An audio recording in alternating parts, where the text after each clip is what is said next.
నమస్కారం అండి. నమస్కారం సార్. మీ పేరు? అబ్దుల్ ఖదీర్. అబ్దుల్ కదీర్ గారు.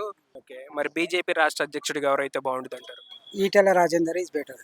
ఈటెల రాజేంద్ర గారు ఎందుకు? అతను కూడా చాలా ఎక్స్పీరియన్స్ పర్సన్. ఆయన మంచి వ్యక్తి. ప్రతి ఎవరు పోయి కలిసినా కానీ కలుస్తాడు, టైం ఇస్తాడు, మంచి మర్యాదపూర్వకంగా మాట్లాడతాడు. ఈటెల రాజేందర్ వ్యక్తిగతంగా చాలా మంచి వ్యక్తి. అందరికీ బాగోతులు చూసేవాడు. ఈటెల రాజేంద్ర గారికి బీజేపీ పార్టీ రాష్ట్ర అధ్యక్షుడు ఇస్తే కాంగ్రెస్ పార్టీకి స్ట్రాంగ్ గా నిలబడిద్ది అంటారా? తప్పకుండా అతనే ఒక స్ట్రాంగ్ ఫైట్ ఇచ్చేదంటే అతని దగ్గర. ఇప్పుడు మనకి కేసీఆర్ గారు వయసు అయిపోతుంది కదా, బీఆర్ఎస్ పార్టీ రాష్ట్ర అధ్యక్షుడిగా ఎవరైతే బాగుండు అనుకుంటున్నారు? బీఆర్ రాష్ట్ర అయితే హరీష్ రావు అయితే బాగుంటుంది. హరీష్ రావు గారు ఎందుకు? హరీష్ రావు అంటే సీనియర్ కదా. కేటీఆర్ అంటే వాళ్ళ ఫాదర్ వాళ్ళ నేమ్తోనే వచ్చి ఇప్పుడు ఏదో డైరెక్ట్ మినిస్టర్ ఇప్పుడు ఆయనకున్నంత అనుభవం ఈయనకు లేదు కదా. సో బెటర్ కేసీఆర్ హరీష్ రావు గారు. మరి కొడుకు అన్యాయం చేసినట్టు అయితే అదేం కాదు. ఆయన అదే వర్కింగ్ ప్రెసిడెంట్ అదే కొనసాగనివ్వండి. సీఎంకు కూడా ఆయన కూడా ఎలిజిబులే. కాకపోతే ఎక్స్పీరియన్స్ వైజ్ గా చూస్తేనేమో హరీష్ రావు గారు బెటర్. మరి కాంగ్రెస్ పార్టీ నెక్స్ట్ అధ్యక్షుడు ఎవరైతే బాగుంటుంటారు? కాంగ్రెస్ లో అంటే ఇప్పుడు జగ్గారెడ్డి ఈజ్ బెటర్ దెన్. ఎందుకంటే అతను ఓడిపోయాడు, అది వేరే విషయం. ఆయన కూడా సీనియర్ మోస్ట్. జగ్గారెడ్డి అయితే అందరినీ కలుపుకొని పోయే వ్యక్తి అతను జగ్గారెడ్డి. కాంగ్రెస్ పార్టీ వచ్చే 8 నెలలు అయింది కదా, కాంగ్రెస్ పాలన పైన మీ అభిప్రాయం ఏంటి? ఇంకా ఇట్స్ టూ అర్లీ అండి ఇప్పుడు చెప్పాలంటే. వాళ్ళకి అంత టైం లేదు. కాకపోతే ఇప్పుడే కూర్చున్నారు కాబట్టి ఇంకో 1.5 year తర్వాత చెప్పొచ్చు. ఫ్యూచర్ లో కాంగ్రెస్ పార్టీకి గట్టి పోటీగా ఏ పార్టీ నిలబడిద్ది అనుకుంటున్నారు? బీజేపీ అండి. బీజేపీ. ఓకే, థ్యాంక్స్ అండి. వెల్కమ్. నమస్తే అన్న. నమస్కారం అండి. మీ పేరు? రమేష్ అండి. రమేష్ గారు, మరి బీజేపీ పార్టీ రాష్ట్ర అధ్యక్షుడు ఎవరు ఉంటే బాగుంటుంది? బీజేపీ నుంచి అయితే ఇప్పుడు అయితే ఈటెల రాజేందర్కి ఇస్తే ఇంకా కొంచెం. ఈటెల రాజేంద్ర గారు ఎందుకు? అంటే ఆయన బీఆర్ఎస్ నుంచి వెళ్ళిపోయాడు కాబట్టి ఆయనకు పదవి ఉంటేనే చాలా బాగుంటుంది. పదవి ఉంటే బాగుంటుంది.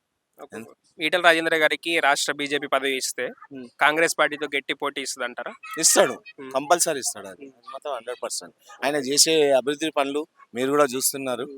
100% ఇస్తాడు. ఇప్పుడు కాంగ్రెస్ గవర్నమెంట్ వచ్చి 8 నెలలు అయింది కదా, కాంగ్రెస్ పరిపాలన ఎలా ఉంది? కాంగ్రెస్ ఇప్పుడు మా దగ్గర మాత్రం ఏమీ పనులు జరగలేవు. అంటే ఇంత ముందుకు పిసిసి అధ్యక్షుడు ఎవరున్నారు? రేవంత్ రెడ్డి గారు ఉన్నారు కదా. మా దగ్గర మల్కాజ్గిరి నుంచే కదా. మల్కాజ్గిరి నుంచి ఉన్నప్పుడు అప్పటి నుంచి ఇంతవరకు మా దగ్గరికి ఒక్కసారి కూడా రాలే. మాలో శిలాపలకాలలో అతని పేరు చూసాం కానీ అతను ఇంత మటుకు మా దగ్గరికి రాలేదు. అంటే ఇప్పుడు సీఎంగా అయిండు, మా దగ్గరికి ఏడ వస్తాడు? రాడు. అందుకే ఆయనకు మేము చేయగలనో చేయొద్దో మా మనసులో ఉంది. మేమైతే చేయలేము. మరి బీఆర్ఎస్ పార్టీలో కేసీఆర్ గారికి వయసు అయిపో వస్తుంది కదా, నెక్స్ట్ బీఆర్ఎస్ పార్టీ అధ్యక్షుడు ఎవరైతే బాగుంటుంది అంటారు? ఇప్పుడు కేటీఆర్ గారు మీరు చూస్తున్నారు. ఇప్పుడు ఇక్కడ నుంచి హైటెక్ సిటీ వరకు వెళ్దాం. హైటెక్ సిటీ ఎక్కడనే వెళ్దాం. ఇక్కడ డెవలప్మెంట్ ఉందా, అక్కడ డెవలప్మెంట్ ఉందా, అక్కడ చూస్తే లేదా మనము ఇదంతా ఎలా పెద్దగా ఉంటుంది అంటే మనం చూడలేకపోతాం. ఇంత పెద్దగా ఉంటుంది. భవనాలు కానీ రోడ్స్ కానీ మనకు వెళ్ళడానికి ఉంటే ఎవరు తీసుకొచ్చారు, ఎలా అభివృద్ధి చెందింది అది చూస్తే కానీ మనం చెప్పాలా. ప్రజలకు అంతటగా తెలుసు ఎక్కడైతే డెవలప్మెంట్ అయిందో, ఎందుకు అయింది, ఎవరి వల్ల అయింది, ఎవరి వల్ల ప్రాజెక్టులు తీసుకొచ్చారు, ఎవరి వల్ల ఇది తీసుకొచ్చారు. దానివల్ల చెప్తున్నాను, ఇది కేటీఆర్ గారు సాధ్యం అవుతుంది. ఒకవేళ రేపు ఫ్యూచర్ లో కాంగ్రెస్ పార్టీకి గట్టి పోటీగా ఏ పార్టీ నిలబడిద్ది అనుకుంటున్నారు? మీరు చూసుకుంటే ఇప్పుడు అధిష్టానంలో కొంచెం వెళ్ళిపోయింది కాబట్టి ఇదే ఉండాలి, బీఆర్ఎస్ ఉండాలి. బీఆర్ఎస్ పార్టీ వాళ్ళు చాలా మంది ఎమ్మెల్యేలు ఎమ్మెల్సీలు వెళ్తున్నారు కదా. వెళ్తారు. ఇప్పుడు ఎందుకు వెళ్తారంటే వాళ్ళకి ఇప్పుడు వాళ్ళ దగ్గర పదవి అక్కడ నడుస్తుంది కాబట్టి అక్కడ జరుగుతుంది అంతే. ఓకే. మరి ఫ్యూచర్ లో బీఆర్ఎస్ పార్టీ బీజేపీ తన పొత్తు పెట్టుకునే ఛాన్స్ ఉందంటారు? వస్తుంది. మీకు ఇప్పుడు అందరికీ మీరు అభివృద్ధి ఎందుకు చెందుతలేదు అడుగుతున్న దాంట్లో మీరు తెలుసుకోవాలి. ఎందుకంటే వస్తుంది అనే ముందు మాత్రం కంపల్సరీ బీఆర్ఎస్ బీజేపీ పొత్తు పెట్టుకునేది అంటారు అంతే 100%.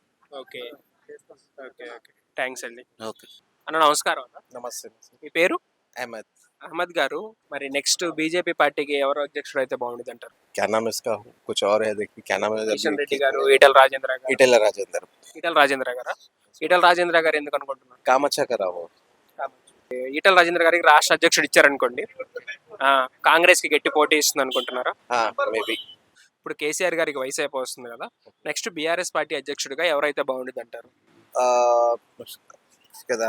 इसका दामाद का नाम क्या है? इसके दामाद का नाम కేటీఆర్ గారు, హరీష్ రావు గారు.